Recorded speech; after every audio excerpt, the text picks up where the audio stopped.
Hey, Scout.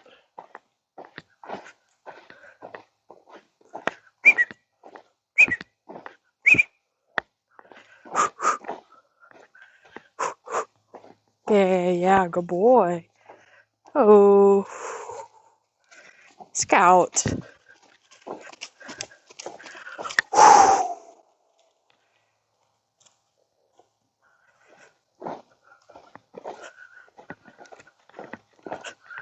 All right. So today is day 3 with Scout. I let him loose in the indoor, and he doesn't really want to be caught to be worked with. So instead of putting more pressure on him, I'm going to put less pressure on him. As you can see, he was checking me out there. He saw me go towards the gate, blink, lower his head.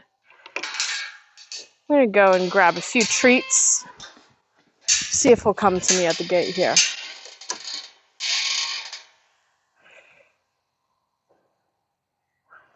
Awesome. I think I am going to grab a few treats today.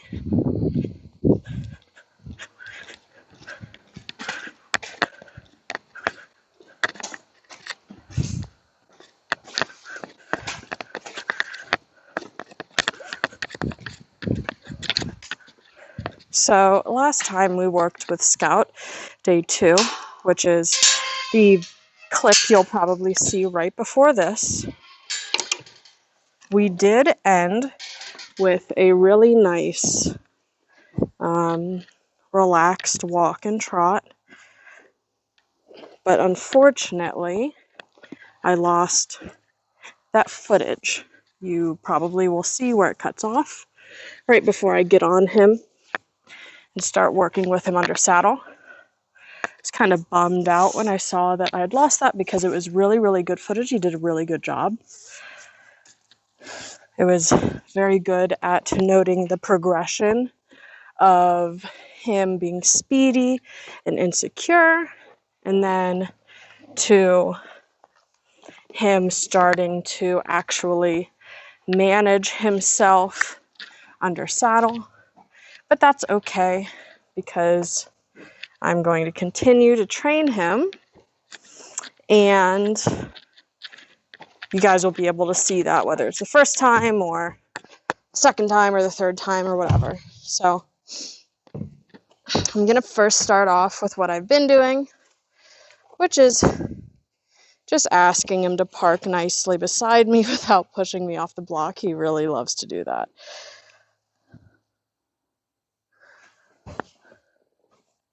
Very good boy. Don't nibble me. That's not nice.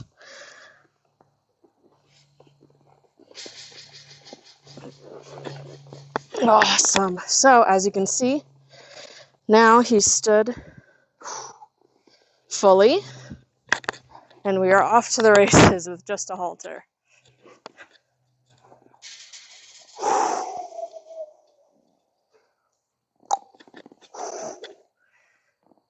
Hey, I've got a treat over here. That's what you get for standing still like a good boy. And I'm going to hop off of him. There we go. He wasn't too sure about that dismount. That's okay.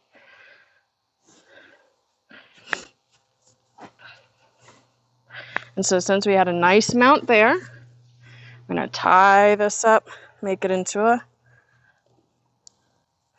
bridle of sorts. And we will do a little bit of riding today. Last time I kept it short and sweet. I pretty much just sat on him until he relaxed and then called it a day. But this time, it's going to be our main focus, is that I just want a relaxed horse under me. So I'm going to ask him to come around again.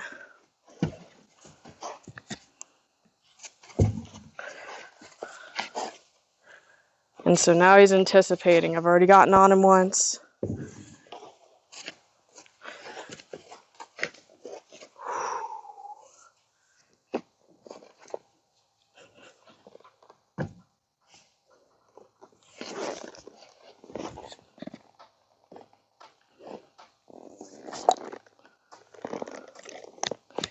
I've given him a little treat because he's been very, very good.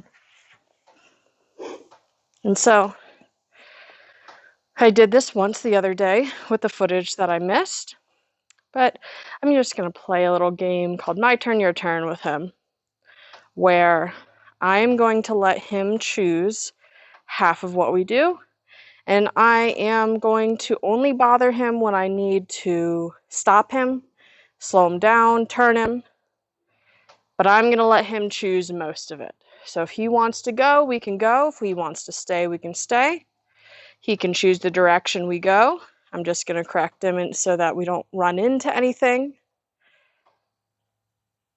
And I'll make little suggestions along the way. So we're standing here. He's sniffing me, checking me out, seeing what I'm doing up here.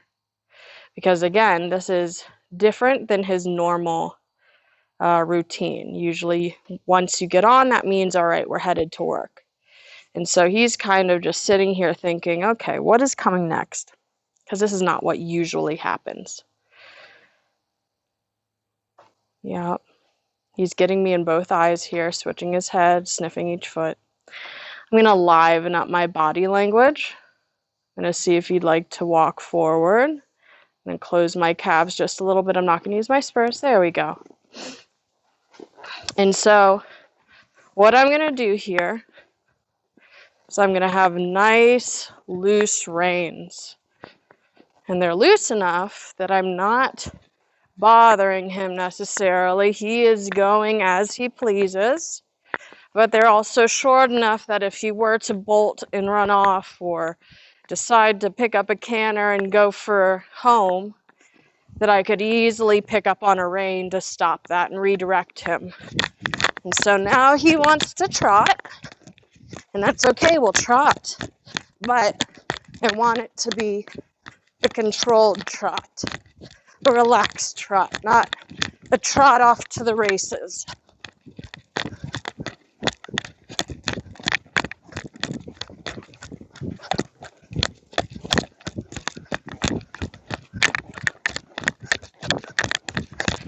And so now, yeah, I'm bouncing all over the place because I'm riding this horse like he's green, like he's never had rides on him before. And honestly, he kind of feels like that. He can't hold a consistent pace, and he's quite wiggly, and he's really sensitive. But sensitive is good. All right, he wants to stop. We can stop. That's fine. He's checking me out again. Probably not used to people chit-chatting to nobody while on his back. So like I had said before, up until last week when I started working with this guy, he was being ridden in a corkscrew, a really sharp corkscrew. And he does not need it at all. If anything, it was making him more reactive and less willing to communicate with the rider, because I did zero amount of groundwork other than mounting at the mounting block with him before deciding to get on him with this halter. And as you can see, he is responsive to very, very light pressure. A lot of horses need to be taught how to go off of this chin pressure that works almost like a Bosal or something like that. But he is, we got a little bit of bracing there, and he gave. Very good. But he is very good at this. I would not be surprised if when he was started a long time ago, if they started him in a halter or Bosal or something that goes off of the noseband and chin pressure. Yeah.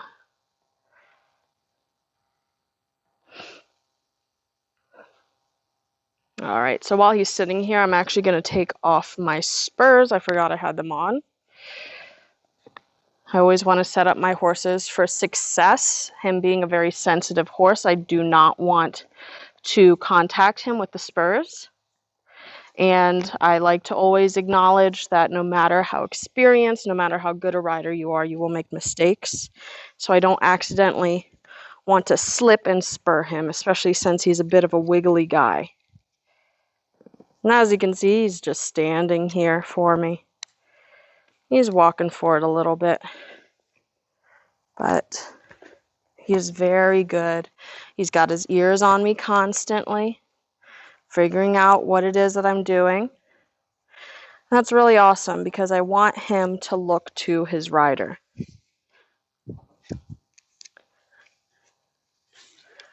And like I said before, this was a horse that wasn't a terrible bolter.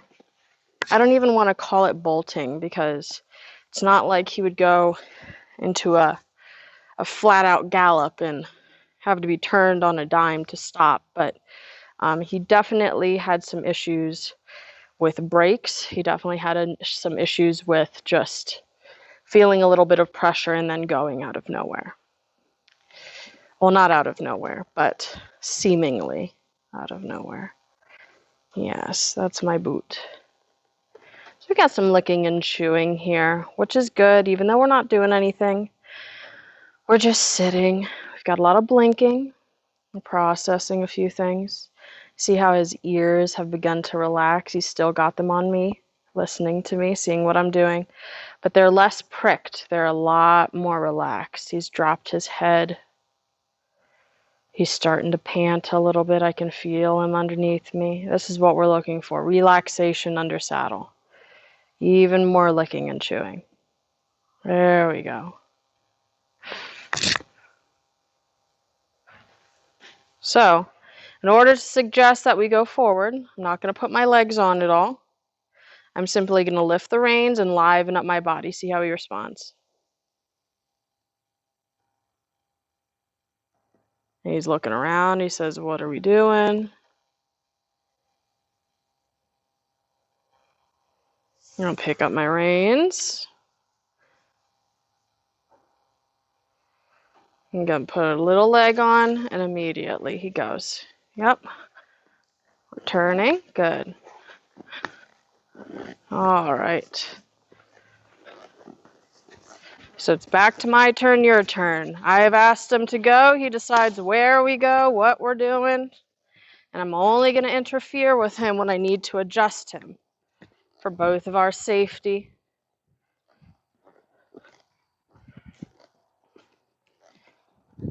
Another reason why I do this my turn, your turn thing is that it allows a horse to begin to understand that they have choices in things. They can express things and have their rider or their handler respond to those things. So for instance, last time, the video that I unfortunately lost, after about 10 minutes in the saddle, he would continually go up to the gate, telling me, all right, I think I'm about done with this game. And so what I did after that is I asked him to just walk around in a relaxed fashion.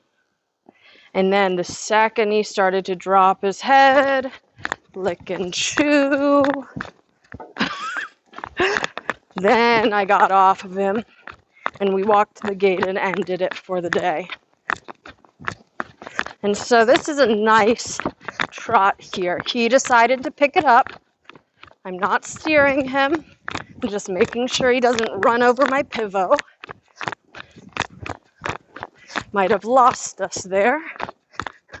Yep, we did. That's all right. We'll come back around.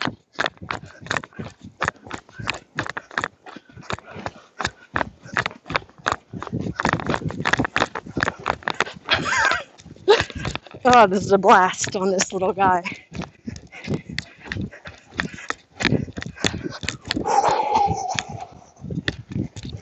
Awesome.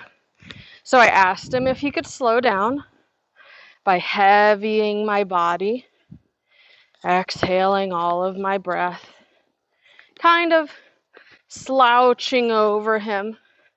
It's not the best or the prettiest equitation, but right now we're not focusing on looks or the pretty stuff. We're just focusing on him being nice and relaxed.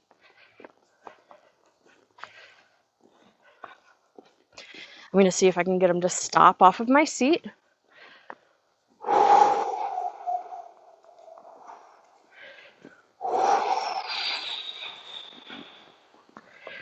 Slowing, not quite there. Good boy. I'm going to give him a little treat there. See if he can. He's not quite used to taking the treats in saddle yet. Hey, I've got something over here for you. There you go. I'm going to try to tuck this in here so it doesn't flap in his face so much.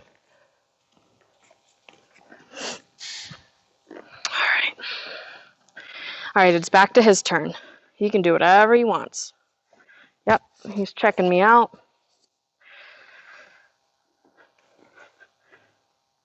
I'm not sure if I've said before, but I feel very lucky to be working with this horse. He's very willing.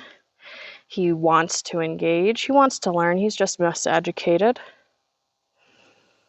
And honestly, I just feel like he just a little too green for what was initially asked of him. And so when we have green horses and green riders and green programs and things like that, we can make some mistakes along the way. But I'm glad that I've joined on. We can tune these guys up. So we've got like a little bit of thinking about moving. And I'm not telling him anything. He can do that if he'd like. And so later in our training, you're looking at something over there. And so it might feel like this might be a little bit contradictory to some of my other principles. As in, when you train your horse, you should have them stay in the position you ask them to. Yep, that was something that fell off. Very good boy. Not spooky. Do you want to go check it out? I want to go check it out. I'm going to put my right leg on, see if he wants to go check it out.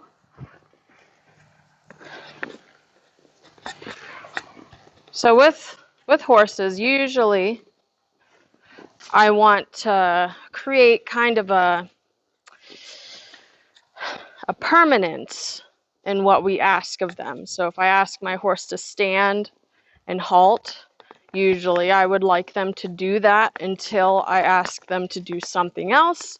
Same thing with walking, same thing with trotting, cantering, etc. All those things. The same thing, you ask your horse to trot, you don't want to have to keep kicking them constantly. You want to be able to ask them to trot, and then they hold that trot until you tell them to do something else. However, I am treating this horse as if I am starting him completely from scratch, because that is what I think he needs. He just needs to learn to be ridden a little differently and learn how to go along a little differently than he had before. And so because of that, I really like this my turn, your turn game that we play.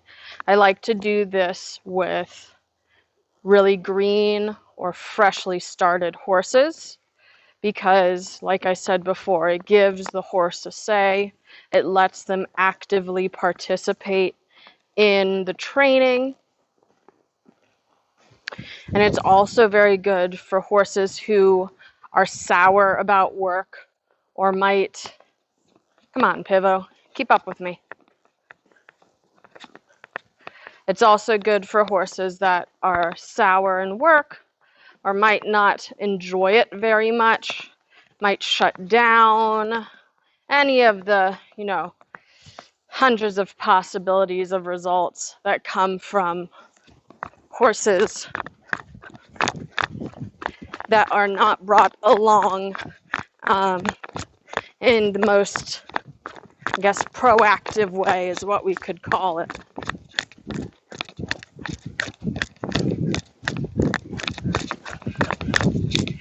So we've got a really nice trot here.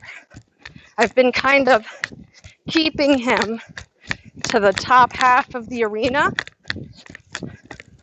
because when we go down the long side, he gets a little too fast to control himself. What's up? Do you want to go over that? Very good boy.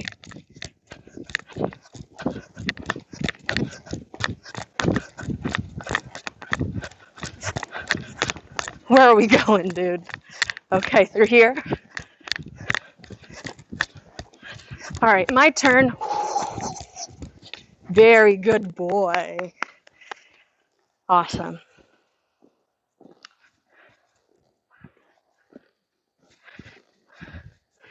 He even decided to go over a little jump there, which is awesome.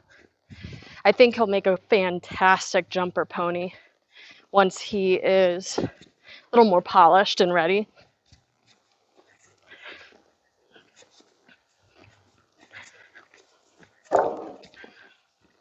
Very excited to see the future for this guy.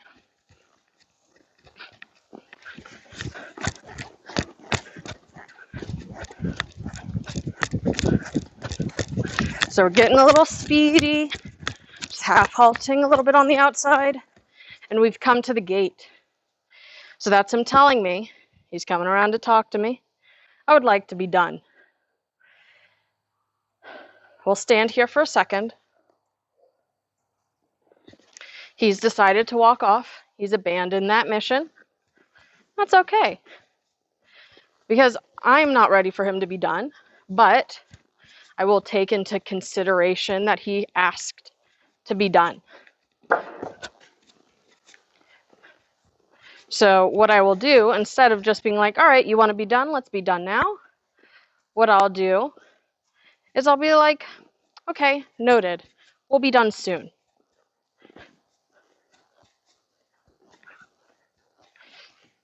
So again, this is his turn. He is deciding to make all these squiggles here. We're going to probably go and end up at the other gate. Are we doing that, Mr. Scout? We took a quick look. Nothing out there for us. Now what are we doing? So I think it's really important to let your horse do this type of stuff. Let them occasionally go to the gate and decide to leave it. Because what he's doing right now is seeing what his options are. He says, I don't know if I really want to do this riding stuff. Let me see if my buddies are in the barn. Let's see if we want to go back there. Or let's see who's in the parking lot. Are there any kids out there that are going to come and feed me treats or anything like that? And I'm letting him explore all of those options because I want him to know that he has some, right? I don't want him to feel shut down, that we're working right now and you got to put your head down and work until I say you're done. All right, I'm going to see if he will come over here. We've got this black bag. I know, you don't want to stand by it. I want to get my water. Can I get my water?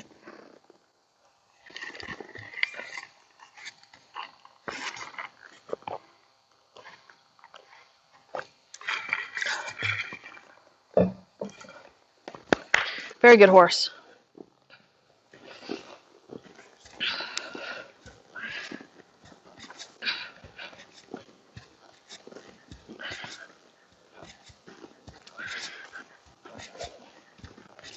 So like I said before, usually if you let him go down using the entire arena, he will get way, way, way too fast. And then we get into that danger zone of, are we going to be able to stop him? But we've been working a lot on his brakes. He's quite sensitive, quite responsive to braking, about 85-90% of the time. And so more than just going fast and not stopping, especially at the canter, he'll brace his shoulder and not turn. So you'll ask him to go left and he'll veer right and crash into something. And so we're obviously not going to canter today. My pivot has lost me again, but hopefully you guys can still hear me. We're obviously not going to canter today because he's nowhere near as consistent in his trot as he would need to be in order for us to justify going any faster. But eventually we will get there.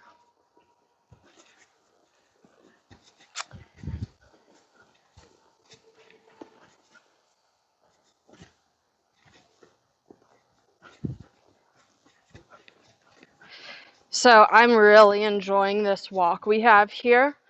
His head is nice and low. He's really relaxed through the top line. He's focusing on me and other things at the same time. Every time I pause in talking for long enough, he'll switch one ear to listen to something else.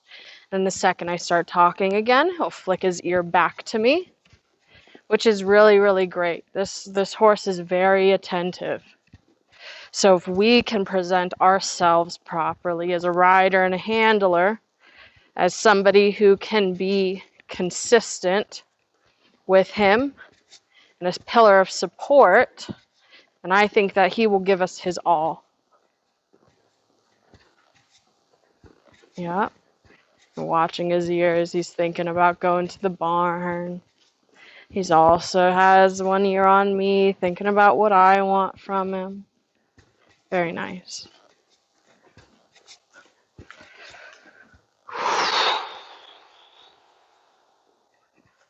Awesome. Good, man.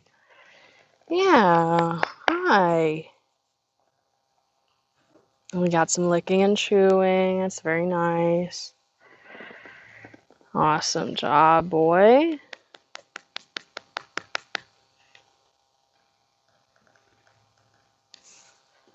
All right. Would you like to pick up a little trot, sir? I'm going to gather my reins. Again, they're going to be still loopy, but long enough that I can stop him if he goes too fast. I'm mostly going to just try to keep him on the rail so that my pivot doesn't lose me again. All right, so I'm going to invite him. I'm going to invite him to go forward, energizing my body, slowly putting my legs on. Very nice.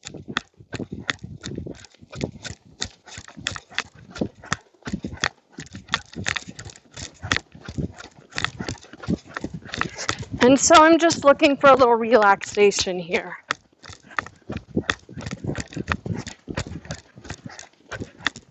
You got a nice consistent trot going on. Where are you going? Yeah, we can go there. But I just want him to drop his head just a little bit.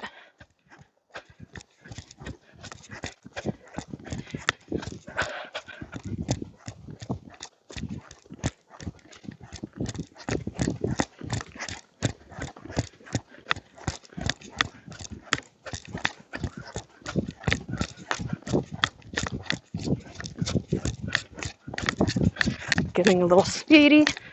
I'll half halt outside rein. There we go. That's a nice trot. Just plopping along. And we've stopped at the gate. We're still doing my turn, your turn, so I'll allow him to do this. Because the issue with stopping at the gate is if I were to get off and be like, all right, you said you wanted to be done, let's be done, then we go. Then that would instill, okay, so if I stop at the gate, then we can be done. By me letting him go to the gate and then decide, all right, that's not going to work, I'm going to walk off now, that's actually discouraging him from stopping at the gate in the future, because now he knows that doesn't work. That doesn't work as I want to end. So, like with anything, with horse training, it is way easier to teach new positive behaviors than to extinguish bad existing ones. And so he had a history of being terrible to mount, running off at the mounting block, not staying still, swinging his butt out. Instead of trying to tell him, no, don't do that, I told him, why don't you come and sit next to me and we'll just spend some time together? And then why don't you come sit next to me and let me fidget with your saddle? And then why don't you come sit next to me and let me sit on top of you? And so by teaching him that, by teaching him, okay, if I stand next to her at the mounting block, I get lots of pats, lots of snuggles. She sits on me. Sometimes we work, sometimes we don't. Sometimes we just walk around. That is teaching him something new. And so I didn't even have to tell him no. Instead, I just decided to only ask questions that he wanted to say yes to. Setting our horses up for success, creating the environment that produces the outcome that we want is, in my opinion, the most effective way of training. Instead of trying to punish your horse or your animal or whoever it is you're training, why don't you set up the situation so that they're like, maybe I should do this. Maybe I should choose what is easiest for me, and that ends up being what you want them to do. Especially when we're starting from scratch like this with these youngsters. As he builds up confidence and foundation, then I can start to push him a little bit. Then I can start to be like, all right, I understand you're uncomfortable, but let's push this threshold a little bit. Once you have a better relationship with the horse, a better foundation, then you can start to do things like that. But in the beginning, we always want to ask yes questions, because when we're laying down a foundation, we want it to be a positive one for our horses. Because if you teach a horse that work is bad, you're going to consistently have issues coming forward. If you teach a horse that we can work together, this can be fulfilling for both of us, we can really enjoy this, then, no, you can't go through there. Then, as you progress, your horse will trust you more. You can ask more of them. And in situations where previously a horse would shut down or refuse to do something, your horse might have the trust in you. You all right there, bud? Your horse might have the trust in you to be like, all right, I don't really think this is a good idea, but my handler does, my rider does, and I trust them. They've never steered me wrong. And so I'm going to give it a shot. And that right there, that willingness, is all we can really ask for in a horse. That is the best quality that we can have in a horse, is willingness.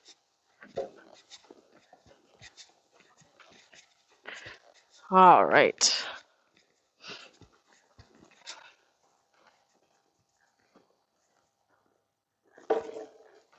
All right. I think I'm going to end there today with him.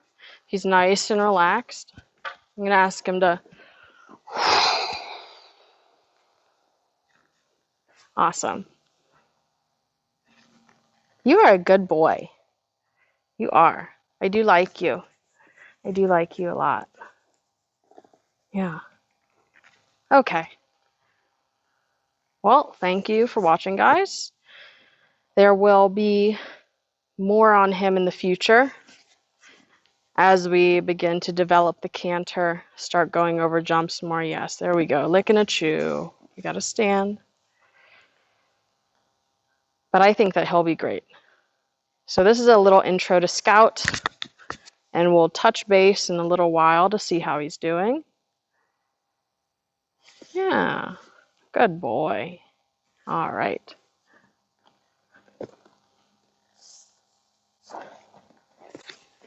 Oh.